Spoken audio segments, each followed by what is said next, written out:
আসসালামু আলাইকুম প্রিয় দর্শক, চ্যানেল আই সংবাদে এখন স্টুডিও থেকে আপনাদের শুভেচ্ছা সহ স্বাগত জানাচ্ছি। আর পুরো সংবাদ জুড়েই আপনাদের সঙ্গে থাকবো আমি সাইদুর রহমান। আশা করছি আপনারা আমাদের সঙ্গে থাকবেন। এখন সবার আগে শুনুন যথারীতি ফ্রেশ আটা ময়দা সুজি সংবাদ শিরোনাম। তত্ত্বাবধায়ক সরকারের অধীনে স্থানীয় ও জাতীয় নির্বাচন চায় জামাত। জাতীয় ঐকমত্য কমিশনের সঙ্গে বৈঠকে নতুন 2 প্রস্তাব। বাংলাদেশ আদৌ গণতান্ত্রিক প্রক্রিয়ায় যাবে কিনা বিএনপির শঙ্কা। চট্টগ্রাম বন্দর সহ গুরুত্বপূর্ণ বিষয়ে সিদ্ধান্ত রাজনৈতিক সরকার নেবে মন্তব্য। সাম্য হত্যার বিচার দাবিতে সবাইকে ঐক্যবদ্ধ থাকতে উপাচার্যের আহ্বান। আসামি গ্রেফতার না হওয়া পর্যন্ত শিক্ষার্থীদের আন্দোলনের ঘোষণা। মেয়র হিসেবে ইসরার হোসেনকে দায়িত্ব বুঝিয়ে দেওয়ার দাবিতে নগর ভবন ব্লকেট কর্মসূচি। উপদেষ্টা আসিফ ভূঁইয়ার পদত্যাগ দাবি।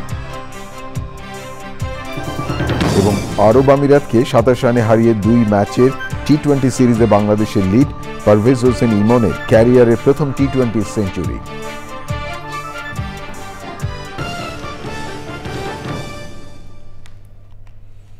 প্রিয় দর্শক, এছাড়াও নিটোল টাটা বিশেষ সংবাদে যা থাকছে।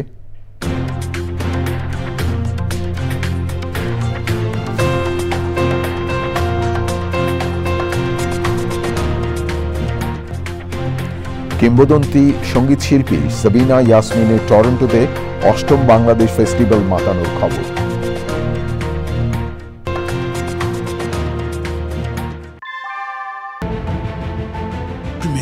ইনবিল্ট জার্মান টেকনোলজি, বাংলাদেশের ফার্স্ট থার্মিক্স রড, সালাম স্টিল থার্ম্যাক্স। ধন্যবাদ প্রিয় দর্শক আমাদের সাথে যোগ দেওয়ার জন্য। এতক্ষণ সংবাদ শিরোনাম শুনলেন, চলুন যাওয়া যাক পুরো খবরে। আর এখনকার এই সংবাদ আয়োজন একই সঙ্গে চ্যানেলে ইউটিউব চ্যানেল এবং চ্যানেলে ওটিটি প্ল্যাটফর্ম আইস্ক্রিনে লাইভ স্ট্রিম হচ্ছে। জাতীয় ঐকমত্য কমিশনের সঙ্গে বৈঠকে জামায়াতে ইসলাম জানিয়েছে তত্ত্বাবধায়ক সরকারের অধীনে স্থানীয় এবং জাতীয় নির্বাচন চায় তারা। একই সাথে তত্ত্বাবধায়ক সরকার ব্যবস্থার জন্য 2টি প্রস্তাবও দিয়েছে দলটি। প্রথম প্রস্তাবনায় সর্বশেষ দায়িত্ব পালনকারী প্রধান বিচারপতিকে তত্ত্বাবধায়ক সরকার প্রধান রাখা যেতে পারে। দ্বিতীয় প্রস্তাবে 3 সদস্যের সার্চ কমিটি গঠন করার প্রস্তাব করেছে জামায়াত। জান্নাতুল বাকিয়া কেকার রিপোর্টটি দেখুন। জাতীয় ঐকমত্য কমিশনের সাথে জাতীয় সংসদ ভবনের এলইডি হলে বৈঠক। এতে জামায়াতে ইসলামীর 11 সদস্যের প্রতিনিধি দল অংশ নেয়। দীর্ঘ কয়েক ঘণ্টার বৈঠক শেষে বিকেলে জামায়াতে ইসলামের নায়েবে আমির গণমাধ্যমের সাথে ব্রিফিং করেন। সূচনা বক্তব্যে জামাতের নায়েবে আমির ডাক্তার সৈয়দ আবদুল্লাহ মোহাম্মদ তাহের বলেছেন, ব্যক্তিগতভাবে তার কাছে মনে হয়েছে আগামী নির্বাচন সুষ্ঠু হবে এমন পরিস্থিতি এখনও লক্ষ্য করা যাচ্ছে না। নির্বাচন কমিশনের ভূমিকাও প্রশ্নবিদ্ধ বলে মন্তব্য করেন তিনি। নির্বাচন যদি সুষ্ঠু হয়, সঠিক হয় এবং অবাধ হয়, সন্ত্রাসমুক্ত হয়, এটি আমাদের একটি প্রধান লক্ষ্য। কারণ আজকে বাংলাদেশ যেখানে সে দাঁড়িয়েছে সেটার পিছনে সবচেয়ে বেশি অনুঘটক হিসেবে কাজ করেছিল গত 3টি নির্বাচনের নামে প্রশ্ন। পরে বৈঠক শেষে প্রেস ব্রিফিংয়ে জামাতের আমির জানান, বাংলাদেশকে 4টি প্রদেশে বিভক্ত করার বিপক্ষে জামাত। একটা গভর্নমেন্টের আর একটা গভর্নমেন্টের মাঝে ব্রিজটা হচ্ছে ইন্টারিম গভর্নমেন্ট। ইন্টারিম গভর্নমেন্ট অনেক লম্বা সময় থাকার বিষয় নয়। যেহেতু কিছু রিফর্ম আমরা চাচ্ছি, সেজন্য আমরা মিনিমাম সময়টা যেটা হয় রিফর্ম করার জন্য অতটুকুই আমরা এলাও করব এবং এরপরেই যত শীঘ্র সম্ভব নির্বাচন দিতে হবে। নির্বাচন may be the better solution to bring the normalcy.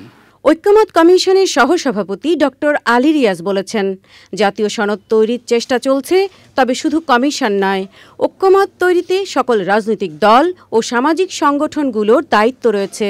কোনো ধরনের রাজনৈতিক আলোচনায় যারা প্রতিনিধিত্ব করেন তারা বিভিন্নভাবে তাদের নীতি নির্ধারকদের কাছে ফিরে যেতে হয়, কারণ আলোচনার টেবিলে অনেক কিছু উপস্থিত হয় যেগুলো পুনর্বিবেচনা দাবি করে। আমরা সেটি অব্যাহত রাখছি এবং আমরা আশা করছি যে এই আলোচনার পরও দ্বিতীয় পর্যায়ের আলোচনায় অনেক কিছুগুলো বিষয় থাকবে। আলী রিয়াজ জানান, কমিশন আশা করছে 2-1 দিনের মধ্যে প্রথম পর্বের আলোচনা শেষ করে সংস্কার প্রশ্নে দলগুলোর সাথে দ্বিতীয় দফা আলোচনা শুরু হবে। জান্নাতুল বাকিয়া কেকা, চ্যানেল আই, ঢাকা। বাংলাদেশ আদৌ গণতান্ত্রিক প্রক্রিয়া যাবে কিনা তা নিয়ে শঙ্কা প্রকাশ করেছে বিএনপির স্থায়ী কমিটির সদস্য আমির খসরু মাহমুদ চৌধুরী। রাজধানীতে সাংবাদিকদের সঙ্গে মত বিনিময়ে তিনি বলেন, অনিশ্চিত অবস্থার মধ্যে দেশ একটি বিপদের দিকে যাচ্ছে। তিনি বলেন, ডিসেম্বর পর্যন্ত যাওয়ার কোনো কারণ নেই। যে বিষয়ে ঐকমত্য হয়েছে সেগুলো জানিয়ে নির্বাচনের রোডম্যাপ দিলেই হয়। চট্টগ্রাম বন্দর সহ গুরুত্বপূর্ণ বিষয়ে রাজনৈতিক সিদ্ধান্ত রাজনৈতিক সরকার নেবে বলেও উল্লেখ করেন তিনি। দেখুন রাহুল রায় রিপোর্টে। আলোচনা সভা, দলীয় কর্মসূচির বাইরেও সাংবাদিকদের সঙ্গে বিভিন্ন সময় মত বিনিময় করেন বিএনপি নেতারা। রাজধানীর বনানীতে সাংবাদিকদের সঙ্গে এমনই এক মত বিনিময় সভা করেছেন বিএনপির স্থায়ী কমিটির সদস্য আমির খসরু মাহমুদ চৌধুরী। বিদ্যমান পরিস্থিতি নিয়ে কথা বলেন তিনি। বাংলাদেশটা একটা অনিশ্চিত অবস্থার মধ্যে পড়ে আছে এই মুহূর্তে। বাংলাদেশ কোথায় যাচ্ছে কেউ জানে না। বাংলাদেশের জনগণ একটা স্বৈরাচারকে বিদায় করেছে, একটা ফ্যাসিস্টকে বিদায় করেছে গণতান্ত্রিক ব্যবস্থা ফিরিয়ে আনার জন্য।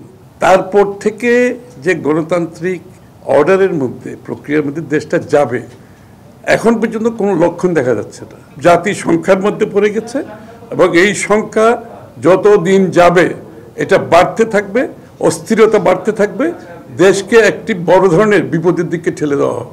তো যে কয়টা ঐক্যমত হয়েছে, এই কয়টা ঐক্যমতের পরিপ্রেক্ষিতে সমাধান করে নির্বাচনী রোডম্যাপ দিতে সমস্যাটা কোন জায়গায়। কোর্টের রায় থাকলে ঢাকা দক্ষিণ সিটির মেয়রের দায়িত্ব দিতে সমস্যা কি, এমন মন্তব্য করে আমির খসরু বলেন, চট্টগ্রাম বন্দর সহ বিভিন্ন বিষয়ে সিদ্ধান্ত নেবে রাজনৈতিক সরকার। সব আলোচনা হচ্ছে, চিটাগং পোর্ট দিয়ে দেওয়ার আলোচনা হচ্ছে, ওখানে করিডোর দেওয়ার আলোচনা হচ্ছে, ওদেরকে বিনিয়োগ সম্মেলন করা হচ্ছে। এটা তো তাদের পুরোটাই তাদের কাজ না, এটার সাথে অনেক কিছু জড়িত আছে। সুতরাং এইখানে এটা রাজনৈতিক সিদ্ধান্ত নিতে গেলে একটা রাজনৈতিক সরকার রাজনৈতিকভাবে আলাপ আলোচনার মাধ্যমে একটা জায়গায় আসতে হবে সেই সিদ্ধান্তটা নেওয়ার জন্য। আমির খসরু মাহমুদ চৌধুরী বলেন, গণতন্ত্রের জন্য সবচেয়ে বেশি ত্যাগ স্বীকার করেছেন বিএনপি চেয়ারপারসন ও সাবেক প্রধানমন্ত্রী বেগম খালেদা জিয়া। দেশ গণতন্ত্রের পথে গেলেই তার ত্যাগ সার্থক হবে। রাহুল রায়, চ্যানেল আই, ঢাকা। আগামী 2025-26 অর্থ বছরের জন্য 2,30,000 কোটি টাকার বার্ষিক উন্নয়ন কর্মসূচি এডিবি অনুমোদন দিয়েছে জাতীয় অর্থনৈতিক পরিষদ এনইসি। এই অনুমোদন আগের অর্থ বছরের চেয়ে 35,000 কোটি টাকা কম। রাজধানী শেরেবাংলা নগরে এনইসি সম্মেলন কক্ষে অনুষ্ঠিত বৈঠকে এই অনুমোদন দেওয়া হয়। বৈঠকে সভাপতিত্ব করেন অন্তর্বর্তী সরকারের প্রধান উপদেষ্টা অধ্যাপক মোহাম্মদ ইউনূস। পরিকল্পনা উপদেষ্টা সহ সংশ্লিষ্ট উপদেষ্টা এবং গুরুত্বপূর্ণ নীতি নির্ধারকরা বৈঠকে উপস্থিত ছিলেন। অনুমোদিত এডিপির মধ্যে সরকারি তহবিল থেকে 1,44,000 কোটি টাকা খরচের লক্ষ্যমাত্রা ধরা হয়েছে। বৈদেশিক সহায়তা থেকে 86,000 কোটি টাকা খরচের লক্ষ্যমাত্রা ধরা হয়েছে। মন্ত্রণালয় ও বিভাগের মধ্যে সর্বোচ্চ বরাদ্দ পাচ্ছে স্থানীয় সরকার বিভাগ, আর সর্বনিম্ন বরাদ্দ পাচ্ছে সংসদ সচিবালয়। ঢাকা বিশ্ববিদ্যালয়ের শিক্ষার্থী শাহরিয়ার আলম সাম্য হত্যার ঘটনায় রাজনৈতিক দলাদলির ঊর্ধ্বে থেকে সুষ্ঠু বিচারের লক্ষ্যে সবাইকে ঐক্যবদ্ধ থাকার আহ্বান জানিয়েছেন উপাচার্য ডক্টর নিয়াজ আহমেদ খান। সকালে রাজু ভাস্কর্যের পাদদেশে সাম্য হত্যাকাণ্ডের বিচারের দাবিতে শিক্ষকদের বিক্ষোভ সমাবেশে তিনি একথা বলেন। পরে শিক্ষার্থীরা শাহবাগ থানা ঘেরাও করে সকল আসামি গ্রেফতার ও বিচার না হওয়া পর্যন্ত আন্দোলন চালিয়ে যাওয়ার ঘোষণা দেন। প্রিয় দর্শক, বাকিটা জানাচ্ছেন সহকর্মী রিয়াজ ইসলাম।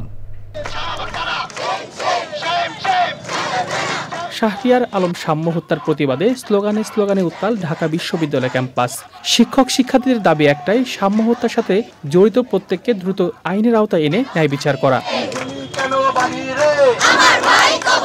শিক্ষার্থীদের দেয়া 48 ঘন্টার আলটিমেটাম শেষে রাজু ভাস্কর্যের পাদদেশে বিক্ষোভ সমাবেশ করে সাধারণ শিক্ষার্থীরা। তাদের সঙ্গে সংহতি জানান বিশ্ববিদ্যালয়ের শিক্ষক মণ্ডলী ও উপাচার্য। আমরা চাই যে এই বিষয়টি রাজনৈতিক দলাদলির ঊর্ধ্বে উঠে সবাইকে সাথে নিয়ে এই মর্মন্তুদ হত্যাকাণ্ডের বিচার দ্রুততম সময়ে করতে, এবং এই ব্যাপারে আমাদের তরফ থেকে যা করণীয় আমরা করব, আপনার তরফ থেকে যা করেন সেটা আপনি করবেন, এবং সবাই মিলে আমরা পুলিশের সহযোগিতা চাই।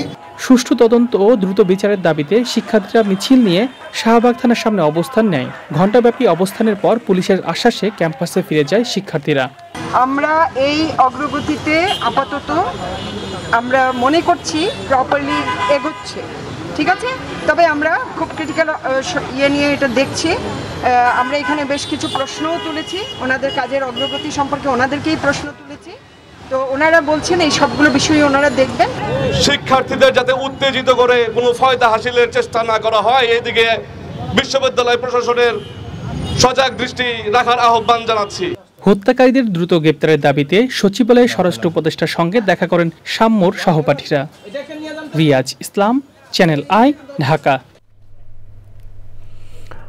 ছাত্রদল নেতা সাম্য হত্যার ঘটনায় প্রকৃত অপরাধীদের বিচার গ্রেফতার দাবিতে রাজধানী শাহবাগে 2 ঘন্টার অবরোধ কর্মসূচি পালন করেছে জাতীয়তাবাদী ছাত্রদল। সেই সময় বক্তৃতায় ছাত্র নেতারা ঢাকা বিশ্ববিদ্যালয়ের ভাইস চ্যান্সেলর ও প্রক্টরের পদত্যাগ দাবি করেন। হত্যাকারীদের গ্রেফতার বিলম্ব হলে আরও কঠোর কর্মসূচি দেওয়ার হুঁশিয়ারি উচ্চারণ করেন ছাত্র নেতারা। বিকেল 3টায় কর্মসূচি শুরুর কথা থাকলেও দুপুর 2টার মধ্যেই খণ্ড খণ্ড মিছিল এসে জামায়াত হতে থাকে, অবরুদ্ধ হয়ে পড়ে শাহবাগ চৌরাস্তা।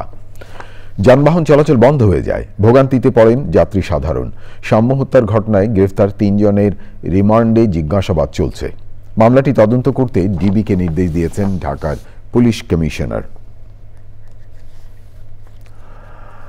শেখ হাসিনাকে আসামি করে দায়ের করা ভাসমান বিদ্যুৎ কেন্দ্র মামলা বাতিল করে হাইকোর্টের দেওয়া রায়ের বিরুদ্ধে দুদকের লিভ টু আপিলের শুনানি 15 জুলাই ঠিক করেছেন আপিল বিভাগ। দুদকের আবেদনের পরিপ্রেক্ষিতে ওই আদেশ দেন বিচারপতি জুবায়ের রহমান চৌধুরী নেতৃত্বে 3 বিচারপতির বেঞ্চ। আইনজীবী আসিফ হাসান জানিয়েছেন, তাদের আবেদনটি পূর্ণাঙ্গ বেঞ্চে শুনানি হবে। এতে 5452 দিনের বিলম্ব মার্জনা করা হয়েছে। 2010 সালে 13 এপ্রিল শেখ হাসিনার বিরুদ্ধে দায়ের করা মামলা বাতিল করে রায় দেন বিচারপতি মোহাম্মদ শামসুল হুদা ও বিচারপতি মোহাম্মদ আবু বকর সিদ্দিকীর বেঞ্চ। বিগত তত্ত্বাবধায়ক সরকারের আমলে 2007 সালে 3রা সেপ্টেম্বর তেজগাঁও থানায় শেখ হাসিনা সহ 7 জনের বিরুদ্ধে মামলা করে দুদক। এতে ভাসমান বিদ্যুৎ কেন্দ্র নির্মাণে রাষ্ট্রের প্রায় 3 কোটি টাকা ক্ষতি হওয়ার অভিযোগ আনা হয়। পরে মামলা বাতিলের আবেদন করেন শেখ হাসিনা। এই মামলাটা 2007 সালে হাইকোর্ট ডিভিশন কোয়াশ করে দেয়, অর্থাৎ বাতিল করে দেয়। 2010 সালে এই রায়টা হয়। এই রায়টার বিপক্ষে আমরা এখন করেছি একটা লিভ পিটিশন ফাইল করেছি। এটা আজকে ঠিক ছিল কোর্টে আজকে 26 নম্বর আইটেম ছিল। তো ওনারা এটা ফুল বেঞ্চ শুনবে, অর্থাৎ 7 জন জজ সাহেব একসাথে বসে এটা শুনবে। 15 জুলাই ফিক্স করেছে। ভারতে স্থলবন্দর ব্যবহার করে বাংলাদেশ থেকে বিভিন্ন পণ্য আমদানি রপ্তানিতে যে নিষেধাজ্ঞা দেওয়া হয়েছে সে বিষয়ে এখনও আনুষ্ঠানিকভাবে সরকার কিছুই জানে না বলে জানিয়েছেন বাণিজ্য উপদেষ্টা শেখ বশির উদ্দিন। সচিবালয়ে সাংবাদিকদের তিনি বলেন, বিষয়টি নিয়ে ভারতের সঙ্গে আলোচনা করে প্রয়োজনীয় ব্যবস্থা নেওয়া হবে। বাণিজ্য উপদেষ্টা আরও বলেন, এ ধরনের নিষেধাজ্ঞায় 2 দেশই ক্ষতিগ্রস্ত হবে। আমরা এখনও অফিসিয়ালি ভারতের পদক্ষেপটা সম্বন্ধে জানি না। সোশ্যাল মিডিয়া এবং নিউজ রিপোর্ট থেকে আমরা দেখেছি যে ওনারা কিছু স্থানীয় বন্দরে, ল্যান্ড বন্দরে, স্পেশালি আমাদের আখাউড়া বা ডাউকি সীমান্ত ভিত্তিক কিছু সিদ্ধান্ত ওনারা নিয়েছেন। আমরা ফর্মালি জানার পরে ব্যাপারগুলো নিয়ে পদক্ষেপ নিতে পারবো, বা আমাদের বিশ্লেষণগুলো চলছে। সরকারের বিভিন্ন সংস্থা জিনিসগুলোকে উপলব্ধি করার চেষ্টা করছে এবং তার পরিপ্রেক্ষিতে আমরা আমাদের করণীয়গুলো আমরা নির্দিষ্ট করব। শেখ বশির উদ্দিন বাণিজ্য উপদেষ্টা কথা বলছিলেন। ঢাকা দক্ষিণ সিটি কর্পোরেশনের মেয়র হিসেবে বিএনপি নেতা ইশরাক হোসেনকে দায়িত্ব বুঝিয়ে দেওয়ার দাবিতে নগর ভবন ব্লকেট কর্মসূচি ঘোষণা করেছে তার সমর্থকরা। একই সঙ্গে স্থানীয় সরকার উপদেষ্টা আসিফ মাহমুদ সজীব ভূঁইয়ার পদত্যাগও দাবি করেছেন তারা। রিপোর্টে আরও জানাচ্ছেন লুৎফুর রহমান সোহাগ। ঢাকা দক্ষিণ সিটি কর্পোরেশনের মেয়র হিসেবে ইশরাক হোসেনকে পেতে টানা 4র্থ দিনের মতো অবস্থান কর্মসূচি। তাতে স্থবির হয়ে পড়ে নগর ভবনের কার্যক্রম, বন্ধ হয়ে যায় সামনের সড়কের যান চলাচল। প্রজ্ঞাপন জারি করলেন, মানুষকে আলোর স্বপ্ন দেখালেন, কিন্তু আপনি কার্যকর করলেন না। তাহলে কি দাঁড়াচ্ছে ফলাফল?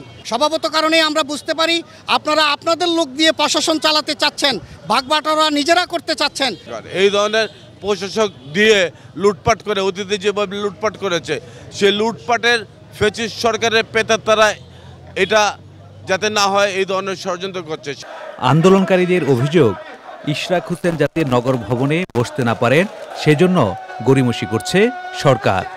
কর্মসূচির পুরো সময় জুড়ে তারা স্লোগান দেন স্থানীয় সরকার উপদেষ্টার বিরুদ্ধে। যেহেতু হাইকোর্টের রায় আমাদের মেয়র ইশরাক হোসেনের পক্ষে এসেছে, এই রায় কেন মেনে নিচ্ছে না? শাহাদাত সাহেব চট্টগ্রামের মেয়র হিসেবে কাজ করবেন, নগরবাসী সেবা করবেন, আমাদের ইশরাক সাহেব কেন পারবে না?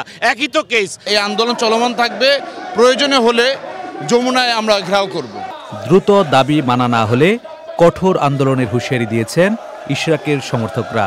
নগর ভবনের কার্যক্রম আগামীকালের জন্য বন্ধ। 2020 সালে পুনে 2 লাখ ভোটের ব্যবধানে জিতে ঢাকা দক্ষিণের মেয়র হন শেখ ফজলেনুর তাপস। গত মার্চে নির্বাচনী ট্রাইব্যুনাল ভোটের ফল বাতিল করে ইশরাক হোসেনকে জয়ী ঘোষণা করে। এপ্রিল মাসে তাকে মেয়র করে গেজেট প্রকাশ করে নির্বাচন কমিশন। Lutfor Rahman Sohag, channel I, Dhaka. প্রিয় দর্শক, এবারে ক্রিকেটের খবর। প্রথম টি-20তে আরব আমিরাতকে 27 রানে হারিয়েছে বাংলাদেশ। 2 ম্যাচ সিরিজে লিড নিল বাংলাদেশ। পারভেজ হোসেন ইমনের ক্যারিয়ারের প্রথম টি-20 সেঞ্চুরিতে 191 রান করে টিম টাইগার্স। জবাবে ব্যাট করতে নেমে 164 রানে থামে স্বাগতিকদের ইনিংস। আরও দেখুন তানভীর আহমেদের রিপোর্টে। জয় দিয়ে টি-20তে অধিনায়ক হিসেবে পথ চলা শুরু করলেন লিটন দাস। তার নেতৃত্বে অনেকটাই নতুন চেহারার একাদশ নিয়ে মাঠে নামে বাংলাদেশ। সৌম্য সরকার, নাজমুল হোসেন শান্তদের মতো অভিজ্ঞদের বেঞ্চে রেখে ওপেনিংয়ে পারভেজ ইমনের ওপর ভরসা রাখে টিম ম্যানেজমেন্ট। শারজায় টস হেরে 2 তরুণ ওপেনার তানজিদ তামিম ও ইমন ব্যাটিংয়ে নেমে প্রথম ওভারেই ভালো শুরু পায়। তবে উইকেটে থিতু হওয়ার আগেই 10 রান করে সাজঘরে ফিরে যান তামিম। এরপর অধিনায়ক লিটন ব্যাট করতে নেমে সুবিধা করতে পারেননি। মাত্র 11 রান আসে তার ব্যাট থেকে। পাওয়ার প্লেতে বাংলাদেশ করে 2 উইকেটে 55 রান।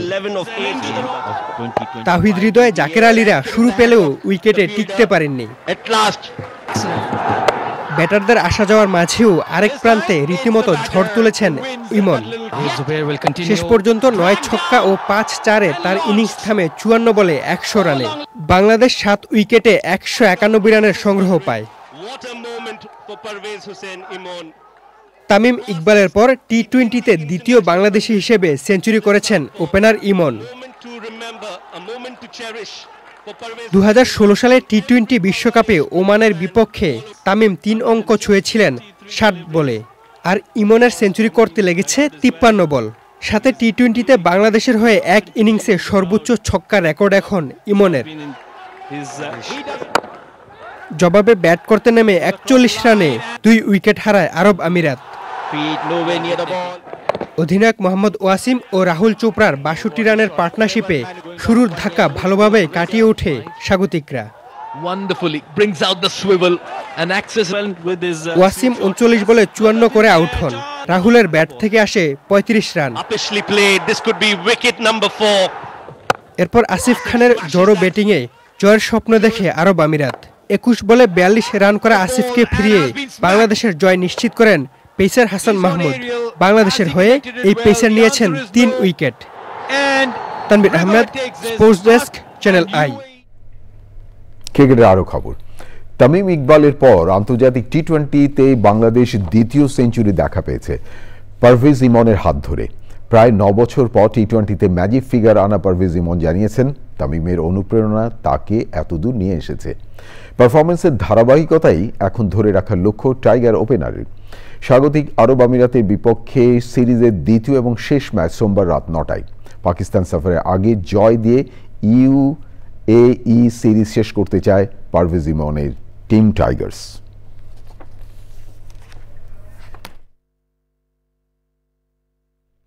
না করার চেষ্টা করতেছিলাম, আমি সবসময় আমার স্ট্রেংথের জন্য ওয়েট করতেছিলাম, বাট এটাও মাথায় ছিল যে খেলাটা বড় করতে হবে, এক সাইড থেকে আমাকে ওই জিনিসটা ক্যারি করতে হবে।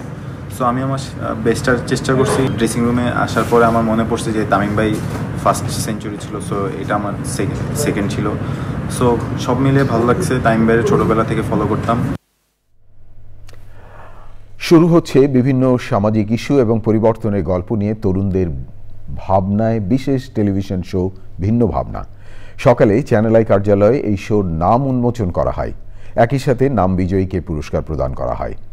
বিশেষে আয়োজনে বক্তারা বলেন, আধুনিক গণমাধ্যম সমাজের ইতিবাচক পরিবর্তনে কাজ করে। তাদের মতে বেশিরভাগ টেলিভিশন শো তৈরি করা হয় টিআরপি বাড়ানোর জন্য, কিন্তু এক্ষেত্রে চ্যানেল আই ব্যতিক্রম।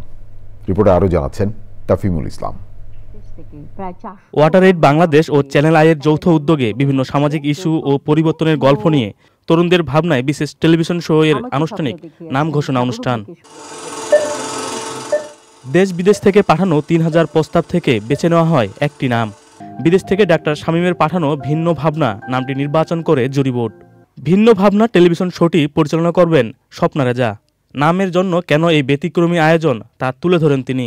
আমরা কিন্তু জানতে পেরেছি না, মানুষ আসলে সবাই ভাবছে, আমরা সবাই ভাবছি দেশকে নিয়ে, আমরা সবাই ভাবুক, আমরা একটা সুন্দর স্বপ্ন বাংলাদেশ দেখতে চাই। কেন এমন একটি ব্যতিক্রম শোতে অংশগ্রহণ তা তুলে ধরেন ওয়াটার এইড বাংলাদেশের কান্ট্রি ডিরেক্টর। এভরিডে যে সমস্ত সামাজিক ইস্যুগুলো আমরা ফেস করছি, সেখানে আমরা বের করে আনতে চেষ্টা করব যে এই সমস্যা সমাধানে আমি অ্যাজ এন ইন্ডিভিজুয়াল কি করতে পারি, আমি আমার পরিবার এখানে কিভাবে কন্ট্রিবিউট করতে পারে। নাম উন্মোচনের মাধ্যমে এটি একটি প্রাতিষ্ঠানিকতা পেয়েছে যা আগামীতে এগিয়ে যাবে বলে মনে করেন আমন্ত্রিত অতিথিরা। অনেকদিন ধরে আমরা একসাথে কাজ করছি, আজকে একটা নাম উন্মোচনের মধ্য দিয়ে আবার নতুন পদক্ষেপ আমরা নিতে যাচ্ছি।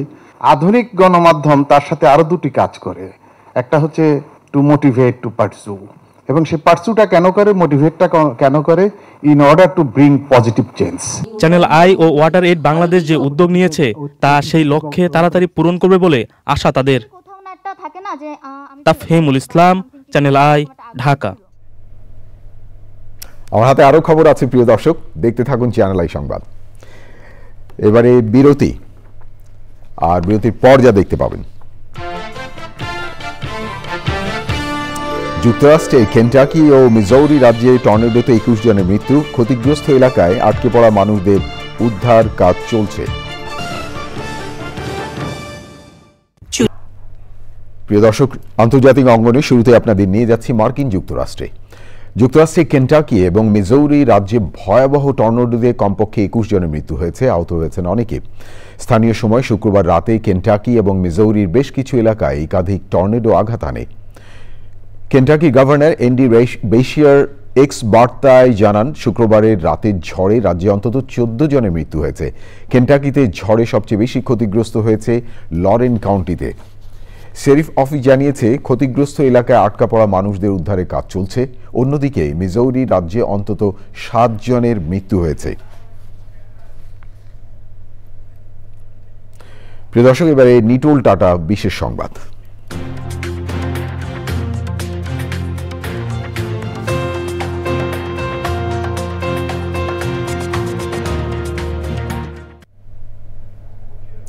উৎসব মুখর এবং বোর্নিং আয়োজনে কানাডার টরন্টোর প্যাভিলিয়নে 8ম বাংলাদেশ ফেস্টিভ্যাল মাতালেন কিংবদন্তি সঙ্গীত শিল্পী সাবিনা ইয়াসমিন সহ বাংলাদেশে এক ঝাঁক তারকা।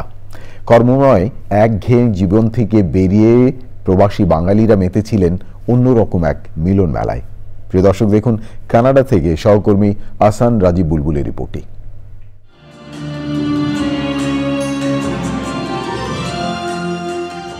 বাংলাদেশ ফেস্টিভ্যাল উপলক্ষে কানাডার টরন্টোতে প্রবাসী বাংলাদেশিরা মেতে ওঠেন জীবনের জয়গানে। অনুষ্ঠানে কিংবদন্তি সঙ্গীত শিল্পী সাবিনা ইয়াসমিন ছাড়াও অংশ নেন মোশাররফ করিম, রবিনা রেজা জুই, তানজিকা আমিন সহ গণী শিল্পীরা। এছাড়াও উপস্থিত ছিলেন বাংলাদেশ কমিউনিটির বিশিষ্ট জনেরা। শিল্পীরা একে একে গেয়ে শোনান 80 এবং 90 দশকের জনপ্রিয় বিভিন্ন গান। বাংলার কৃষ্টি, ইতিহাস, ঐতিহ্য ধরে রাখতে এই আয়োজন বলে জানান আয়োজক বাংলাদেশ ফেস্টিভ্যালের ফাউন্ডার কনভেনার শহীদুল ইসলাম মিন্টু। গান আর বাঙালির চিরাচরিত আড্ডা ভিন্ন আবহ তৈরি করে প্রবাস জীবনে।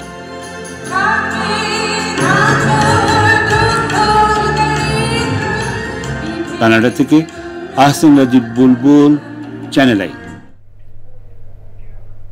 প্রিয় দর্শক, এখন দেখবেন পূবালী ব্যাংক বাণিজ্য সংবাদ।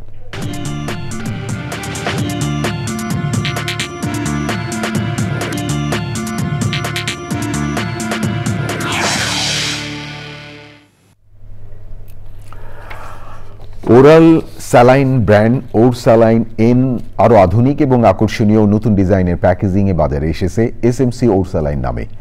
নতুন এই প্যাকেটে আনা হয়েছে এসএমসির 50 বছর পূর্তি উপলক্ষে। ওর স্যালাইনের প্রধান কার্যালয়ে এক সংবাদ সম্মেলনে প্যাকেটটির আনুষ্ঠানিক উদ্বোধন করেন এসএমসির চেয়ারম্যান ওয়ালিউল ইসলাম, এসএমসির ব্যবস্থাপনা পরিচালক ও সিইও, এসএমসি এন্টারপ্রাইজ লিমিটেডের ব্যবস্থাপনা পরিচালক সহ ঊর্ধ্বতন কর্মকর্তারা সে সময় উপস্থিত ছিলেন।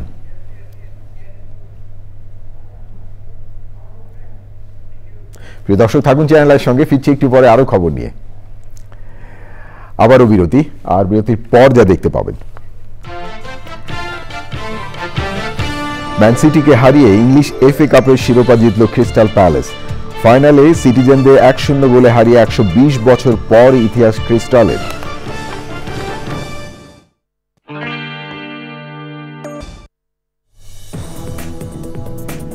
প্রিয় দর্শক, সবশেষ খবরগুলো নিয়ে আবারও ফিরে এলাম চ্যানেল আই সংবাদে। আপনাদেরকে আরেকবার স্বাগত জানাচ্ছি। এবারে খেলার খবর।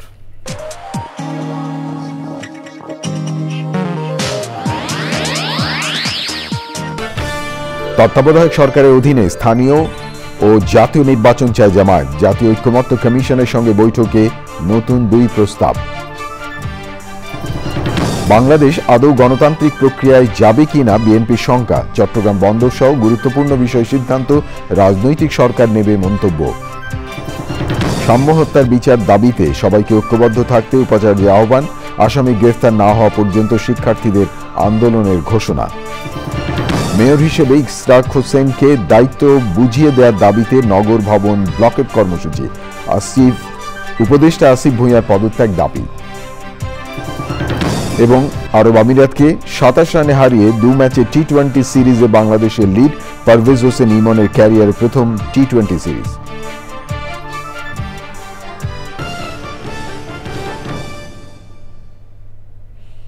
প্রিয় দর্শক, এতক্ষণ চ্যানেল আই সংবাদ দেখার জন্য অসংখ্য ধন্যবাদ।